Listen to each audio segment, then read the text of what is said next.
चला मंडळी, सर्वांना संकष्टीच्या हार्दिक शुभेच्छा। इथे बघा साबुदाणा वड्या बनवल्यात। सकाळी वाजले 10 आणि इथं साबुदाणा पापडी तळायला घेतले बघा।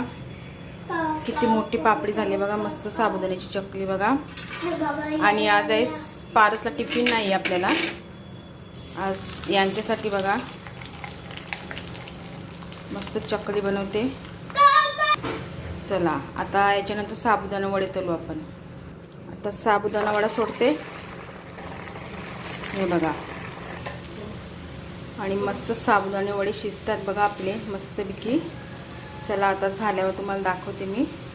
आणि इथं ठेवला यांच्यासाठी कोरा चहा बघा। तर आपले साबुदाणा वडे रेडी बघा, छान मस्त असे आपले। आता 2 राहिलेत तळायचे। तर चला म्हणाले रेडी झाले आपला फरळ साबुदाणा वडा, साबुदाणा चकली। चला बाय।